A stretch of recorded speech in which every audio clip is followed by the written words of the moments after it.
Gente, o tanto que eu amo Sombriossos, o tanto que eu amo o Grishaverso, vocês não têm noção. A segunda temporada da série finalmente chegou na Netflix. E é claro que nesse vídeo a gente vai conversar sobre essa temporada com spoilers do começo ao fim. Se você não me conhece, eu sou a Mari, eu falo de entretenimento no YouTube, falo sobre música, séries, filmes e outros assuntos. Então, se você se interessa por esse tipo de conteúdo, aproveita, se inscreve no canal. Tem vários vídeos sobre a primeira temporada de Sombriossos, tem vídeos falando sobre o universo Grisha, tem várias coisas, vários conteúdos. E eu tô sempre falando sobre essa série, sobre esse universo da Ali Bardugo, quando eu posso. E preparei um vídeo bem legal aqui pra gente conversar sobre a segunda temporada. Eu queria aproveitar também pra agradecer a Netflix por ter me mandado com antecedência os 8 episódios da temporada, porque senão esse vídeo não estaria saindo hoje. Porque eita que temporada longa, hein? 8 episódios de 1 hora, todos os episódios têm 1 hora. Então teria sido uma maratona muito intensa pra conseguir fazer assim num dia e preparar conteúdo e trazer pra vocês. Então obrigada Netflix pela parceria. E vamos ao que interessa. Vamos falar sobre a temporada completa com spoilers. Se você ainda não assistiu, vai assistir, depois você volta aqui, hein? Depois não diga que eu não avisei. Eu acho que o maior desafio, o grande desafio de Shadow and Bone, ou Sombriossos, como vocês preferirem, né? É justamente tentar incluir a história dos corvos na história da Alina. Então, nos livros, a gente tem a trilogia Grisha, que é a história da Alina, e a segunda temporada adapta esses 2 livros aqui, que é os livros 2 e 3. A primeira temporada adaptou o primeiro livro. E a gente tem os livros dos corvos, que é como são conhecidos os personagens Kazi, Neji, Jasper, Wylan, Nina e Matthias. E aí são 2 livros pra contar a história desses personagens. A série, desde a primeira temporada, juntou uma coisa na outra. Então, as histórias que a gente vê dos corvos em Sombriossos até agora são histórias prequels. Então, a série ainda não contou as histórias dos livros deles, mas tá criando histórias pra esses personagens antes do momento em que a gente vai ver as histórias deles de fato. Então eu acho que esse é o grande desafio, unir essas duas coisas de uma forma que faça sentido. Eu acho que na segunda temporada esse desafio talvez seja ainda maior. Nos 4 primeiros episódios da série, eu acho que a história dos corvos tá super separada da história da Alina. E é como se a gente estivesse assistindo 2 séries diferentes. Ambientadas assim no mesmo universo, claro, mas são 2 coisas completamente separadas. De um lado a gente tem a Alina e o Mal tentando encontrar o Açoite do Mar, que é o segundo amplificador de Morozova, e do outro a gente tem os corvos voltando pra casa, né, voltando pra Ketterdam. E ainda de um outro lado a gente tem, lá em Ravnica, o Darkling renascendo, né, a gente descobre que ele não morreu na Dobra das Sombras, e ele tá tentando preparar uma vingança mesmo com tudo que tá acontecendo no país, porque o primeiro exército, que é o exército de soldados normais, tá perseguindo o segundo exército, que é o exército dos Grishas. Então a gente vê os Grishas de novo sendo perseguidos em Ravnica e o Darkling ressurge e ele tenta controlar essas coisas, ao mesmo tempo que ele também quer encontrar a Alina, né, porque ele tá atrás da sua Conjuradora do Sol. E vale lembrar também que o Darkling saiu da Dobra das Sombras com monstros de sombra dentro dele, né, que são os Nishvoya. E aí essa história do Darkling tá super relacionada à história da Alina e do Mal tentando encontrar o amplificador. Mas os corvos estão vivendo uma outra história lá em Ketterdam. No primeiro episódio, uma coisa que eu gosto muito é que a série tenta conectar os corvos com o Nikolai. E assim, gente, pelo amor de Deus do céu, surtos e surtos de realmente ver o Nikolai aparecendo nessa história. O melhor personagem da trilogia Grisha, um dos mais amados pelos fãs. E ele é incrível. E, ai, tudo pra mim ele aparecendo aqui, tudo pra mim ele interagindo com os corvos. E eu acho que a série faz isso muito bem, né? A série estabelece ali que na primeira temporada, quando eles tinham sido contratados pra perseguir a Alina e sequestrar a Alina, era o Nikolai quem tinha contratado eles. Na verdade, o Sturmhond, né? Porque até então ele não revela que ele é o Nikolai, ele só se apresenta como corsário famoso ali no universo Grisha, chamado Sturmhond. E aí depois dessa conexão no episódio 1, eu acho que a série realmente separa as histórias, porque a série decide focar pros corvos no Pekka Rollins, que é esse inimigo do Kaz, né? Os corvos, eles voltam pra Ketterdam e eles descobrem que o seu bar, que é o seu lar também, né? O Clube dos Corvos, agora pertence ao Pekka Rollins e que, além disso, o Pekka Rollins tá incriminando eles por crimes que eles não cometeram. E logo a gente descobre também que o Pekka é alguém que fez muito mal pro Kaz no passado. Tudo isso aqui é verdade nos livros dos Corvos, mas a série já adianta essa narrativa pra esse momento da história, né? Já traz essa rivalidade aqui, já se aprofunda bastante na história do caso. A gente vai falar um pouquinho mais sobre isso mais pra frente, mas enfim, né? Eu gosto muito e eu acho que é o que a série consegue fazer com os corvos antes de colocar os corvos na história da Alina. Então eu sinto que nos 4 primeiros episódios a gente tem essa separação muito clara, e aí a série aproveita também pra conectar o Pekka Rollins ao Matthias, que tá preso em Hellgate, né? Ele tá na prisão e a Nina quer porque quer conseguir libertá-lo de lá, e é por isso também que ela se envolve com os corvos e se torna um deles, né? Só que a partir do episódio 5, a série de fato consegue conectar os corvos à Alina de novo. E aí, pra mim, é quando a história encontra um ritmo certo. É quando a história realmente faz sentido, parece uma coisa só. Mas assim, não me entendam mal, eu gosto muito da primeira metade da temporada. Eu acho que são episódios muito divertidos de assistir. E eu acho que principalmente as partes dos corvos mesmo, assim. A gente vê planos sendo feitos, planos dando errado, planos que parecem que estão dando errado, mas na verdade estão dando certo. E eu acho que isso é muito a essência do que é a história dos corvos nos livros também. E eu amo tudo sobre eles, eu amo tudo sobre os corvos. Eu acho que eu poderia passar 10 temporadas assistindo esses personagens se meterem em confusão, elaborando planos absurdos. Por mim, a partir da próxima temporada, a série focaria neles, assim, e poderia criar histórias novas para além do que a gente tem de base dos livros, que eu tenho certeza que funcionaria muito bem, porque eles são personagens extremamente bem construídos e super carismáticos. E já ver eles aqui desde a primeira temporada, né, foi realmente um prazer e uma sorte que talvez não tivessem acontecido se os roteiristas da série não gostassem tanto assim dos corvos também, tanto quanto a gente gosta. Então eu gosto muito de ver o que eles fazem na temporada. Eu acho que sim, é muito claro pra mim que a primeira metade parece 2 séries, e aí a partir do 5º episódio, durante a segunda metade, que as coisas se encontram, porque a partir da segunda metade da temporada, os corvos eles começam a procurar uma espada que vai ajudar a Alina e o pessoal de Ravnica a derrotar os monstros de sombra do Darkling, né? Os Neshvoia. Mas até então, até chegar a esse momento, tem essa separação. Enquanto eles estão investidos nessa história do Pekka Rollins, a Alina e o Mal, eles estão ali tentando procurar o Açoite do Mar, que é o segundo amplificador de Morozova. E eu acho que é muito fácil. Eles encontram o segundo amplificador muito facilmente. A série decidiu juntar 2 livros em uma temporada só. Então, basicamente, a primeira metade adapta o segundo livro e a segunda metade adapta o terceiro livro, mas tenta ali juntar e fazer uma narrativa fluida entre essas 2 coisas. E o grande foco da temporada, eu acho, é no Pássaro de Fogo, que é o terceiro amplificador. Ainda assim, eu acho que o Açoite do Mar, que é o segundo que eles encontram, com a ajuda do Nikolai, da Tamari, do Tolya, depois que eles entram no navio do Nikolai, né, como Stormhond, é muito rápido, é muito fácil e meio anticlimático. Eles encontram e aí, boa, vamos pra próxima, né? E aí é logo depois disso que a Alina e o Mal, junto ali com o Nikolai, com Tamari, Tolya e etc., voltam pra Ravnica, né? E aí a série vai otimizando algumas das narrativas do livro, o que significa que tem muitas mudanças da série em relação ao livro, muitas, mesmo assim.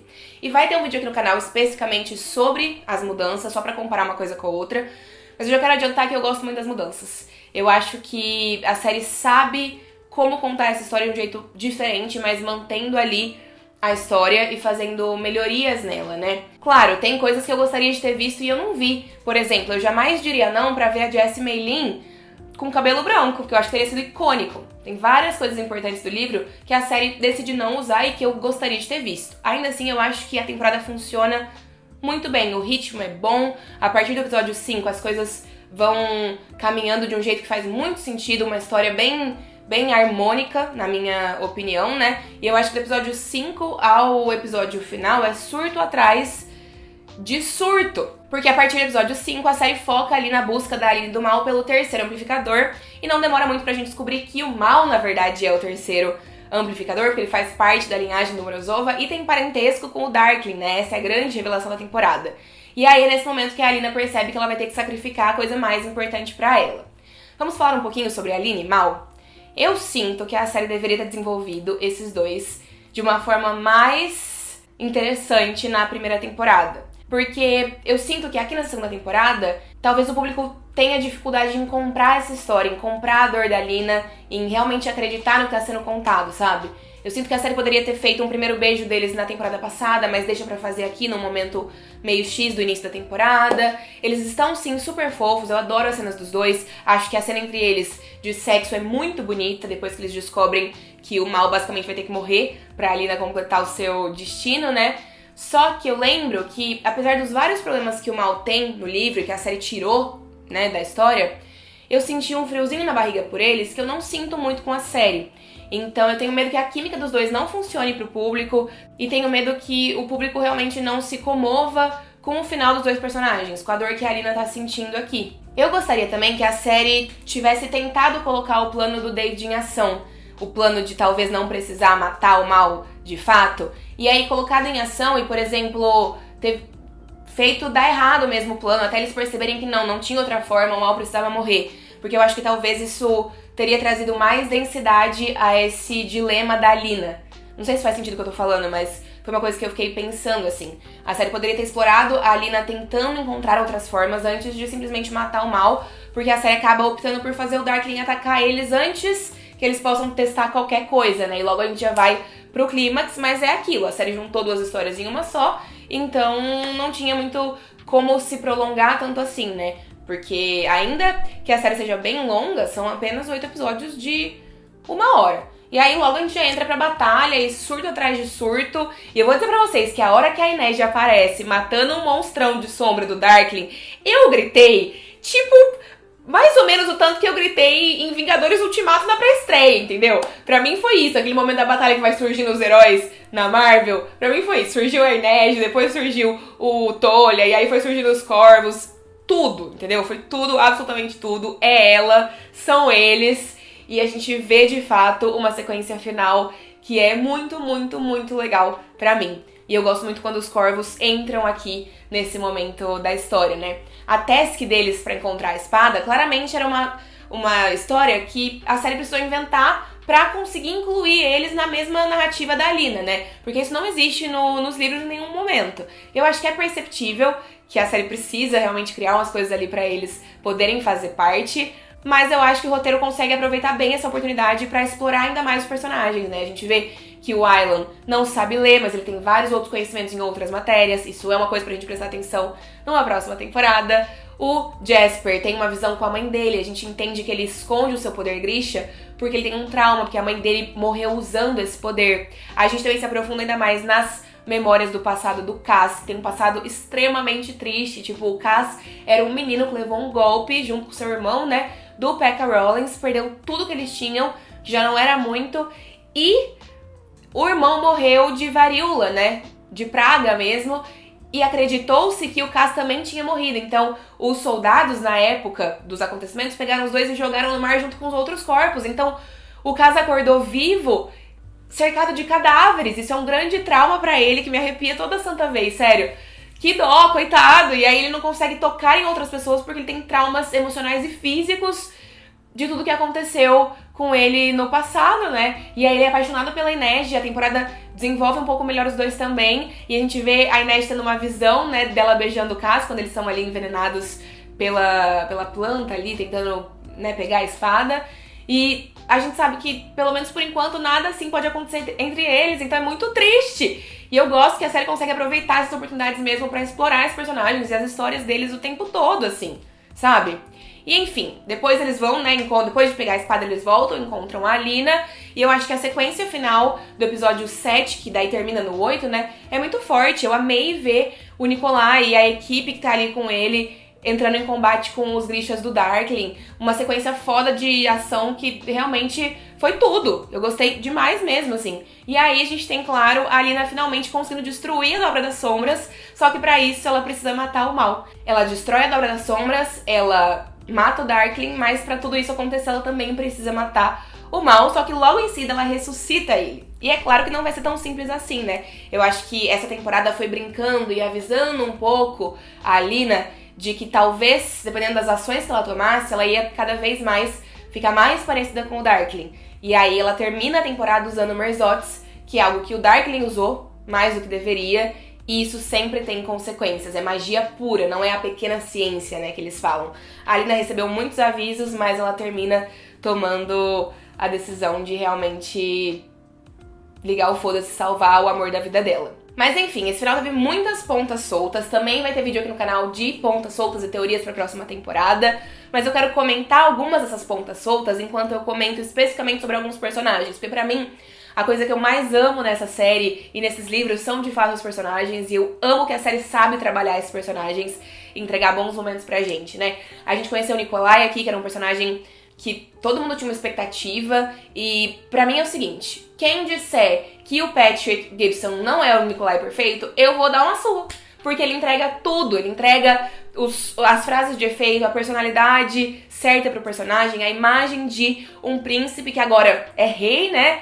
E que quer o melhor pra Ravnica. E a gente também vê no final da temporada que ficaram os resquícios da escuridão e dos monstros do Darkling nele. Então fica aí um gancho pra próxima temporada com a série trazendo elementos dos livros do Nikolai, que também tem uma duologia do Nikolai. Então, com certeza isso vai aparecer na próxima temporada. E aí, quando a gente pensa em Alina e Nikolai, eu acho que a série tirou bastante o peso do triângulo amoroso que existe no livro, né? Mas eu gosto muito da amizade que os dois estabelecem, e eu gosto de ver ele flertando com ela, ainda que muito menos do que ele faz no livro. E aparentemente os dois continuam noivos na série, né? E eu fico me perguntando pra onde é que isso vai dar. Uma outra coisa que eu gosto muito na série é a relação do Mal com o Nikolai.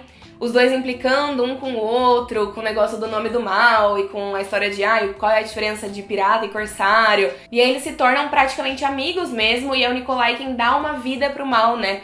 Agora o mal é o Stormhond. Eu achei compreensível o mal se sentir esquisito depois de ter morrido e voltado à vida, e é compreensível ele querer descobrir quem ele é, encontrar algo pra si, sabendo que a Alina tem um destino muito maior do que o dele. Só que, sei lá, me parece estranho, porque até pouco tempo o que ele dizia era: eu vou pra onde você for, você é o meu destino, eu vou te seguir até o fim do mundo. E aí agora ele fala: não, vou embora.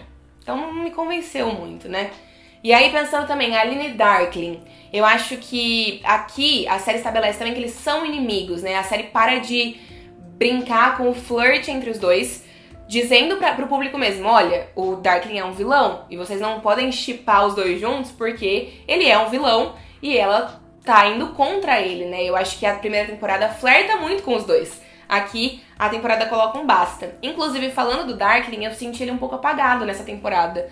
Senti que ele tava realmente com cara de vilão enfraquecido. Ainda que ele fosse a grande ameaça, não sei se é porque ele tava doente ou porque ele tava distante dos arcos mais importantes, né, das cenas que a gente mais queria ver, eu senti que parecia que as outras coisas tinham importâncias maiores do que ele necessariamente. Mesmo assim, Ben Barnes, te amo, você é tudo. Oi, gente, e a Alina conjurando sombras ao invés de conjurar luz no final do último episódio? Pelo amor de Deus. Vamos falar agora dos corvos? Simplesmente tudo pra mim. A gente tem agora o Wylan e Nina. Temos agora 5 de 6 corvos. É impressionante como eles se encaixam ali como luva. O Wylan, ele é tímido e habilidoso, e a Nina é mais debochada e carismática, mas eles são perfeitos. Gostei deles explicando o No Mourners no Funerals, né? O sem luto, sem funerais na série. Gostei também do episódio final, quando o Jasper tá pensando, tipo assim, alguém devia contar uma história num livro sobre a gente. Qual seria o nome? E aí ele manda Five of...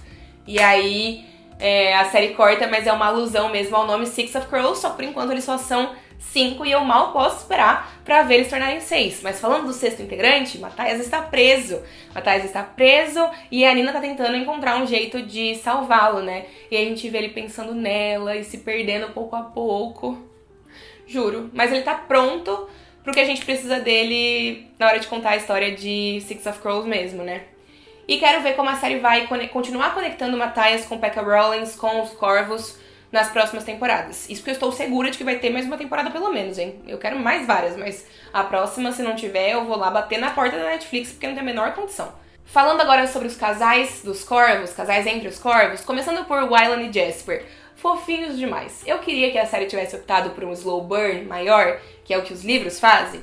Queria, mas ao mesmo tempo, todos os casais da série estão se ferrando, né? Todos eles. Inês de Cass, Nina e Matthias, Mal e Alina, todo mundo tá mal. Precisava de um casalzinho pra dar certo, então tudo bem, eu tô feliz que a escolha foi Jasper e Wylan. Cass e Neji, né? Que dor, que dor, que dor. Ele tentando proteger ela, ele tentando achar o irmão dela, mas fazendo todas essas coisas com o jeito durão dele, né? Com a armadura que ele tem. E a Inês fala pra ele que só vai ficar com ele se ele decidir tirar a armadura. Gente, foi difícil, assim, pra mim assistir. Esses dois são muito meus protegidos e a história deles é dolorosa, né? Porque ele quer a Inês, mas com todo o trauma da história dele, ele não consegue nem tocá-la. E o momento em que ele diz pra ela, depois do negócio da espada, lá que ele fala assim pra ela, ai, tem pessoas que nos afogam e tem pessoas que nos salvam. Ah, não, cara, sério. Eu não sei. Eu não sei lidar com isso. Agora eu queria falar também sobre a Jenya e o David. Gente, eu achei as cenas dos dois lindas nessa temporada. A cena dele falando sobre a beleza e a força dela, que coisa mais linda, me emocionou, tipo, me fez chorar um pouquinho, assim, ó, dar uma emocionada aqui, porque eu achei belíssima a história deles, e achei belíssima ela dizendo pra ele que só tinha conseguido encontrá-los porque ela tinha procurado por um pulso que fosse familiar pra ela. E a cena da Jenya com a rainha falando, me pergunta como foi que eu envenenei o rei. Coloquei o veneno no meu corpo. Se ele não tivesse abusado de mim, nada disso teria acontecido com ele. Sério, ela é surreal. Mas a morte do David eu achei inútil. Não entendi. Eu acho que o David podia ter entrado junto com a Jenya pra se proteger. Não fez sentido algum. Foi completamente inútil. Eu entendo o que a série quis fazer, que foi colocar a Alina como membro do Triunvirato Grisha, né? Que é uma coisa que não acontece nos livros. E isso, de certa forma, corrige algo que os fãs não gostam também nos livros, né? Mas o David não precisava ter morrido. Apesar disso, a gente não viu o corpo dele. Então a gente já sabe que nobody, no crime, né? Então eu achei suspeito o corpo dele também não aparecer. Amei as interações do Tolya com a Zoya. Ela revirando os olhos porque ele queria ler poesias. Não, juro. Amei também Tamara e Nadia. Gosto de ver essas duas personagens. Achei que elas tiveram algumas cenas bonitinhas. Espero que elas tenham mais espaço nas próximas temporadas. E o Tolya, que tá interessado na Inej. Vamos com calma também, que eu gostei das mudanças, mas também não me estresse, hein, ô sombriossos, porque caso Inej é endgame. Também senti uns 2 indícios aqui de Nikolai e Zoya no futuro. Tô maluca, será? Não sei, mas tem um momento em que a Nina fala pra Zoya que um dia ela vai conhecer alguém que vai tirá-la do eixo. Pra mim isso é uma referência ao Nikolai, com certeza, né? E aí no final da temporada a gente também vê a Zoya implicando ali um pouquinho com o Nikolai. Então, tô animada pra ver o que a série vai fazer com esses dois personagens também. E aí, último comentário, que eu listei várias coisas bonitinhas pra comentar, só, né, por desencargo. E o Kaz dando a bengala dele pro Nikolai. Dizendo pro Nikolai que ele precisava mais do que ele, porque o Kaz já tinha aprendido a lidar com a dor. Não, sério, eu acho que uma coisa incrível que a série tem feito desde a primeira temporada é colocar pra interagir personagens que os fãs amam, né, que os leitores dos livros amam, mas que nunca interagiram ou que interagiram muito pouco nos livros. Então isso é uma coisa que a série me deixa muito feliz, eu gosto mesmo e acho que só engrandece essa história. Eu amei a temporada, eu amei mesmo a temporada, eu acho que me divertiu muito, ela tem bons momentos e tem poucas coisas negativas pra falar sobre ela.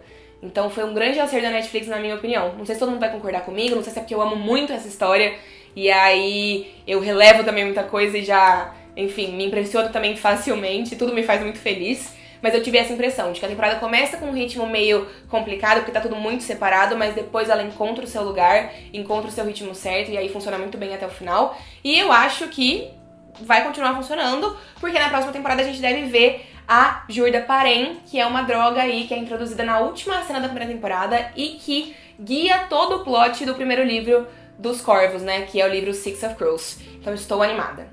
Me contem nos comentários o que é que vocês acharam dessa temporada e me digam também se estão animados para ver os meus vídeos de teorias e de comparação de série versus livro, porque vai acontecer, tá bom? É isso, deixem um joinha, se inscrevam no canal, obrigada por terem me assistido, um beijo grande e a gente se vê muito em breve. Tchau, tchau!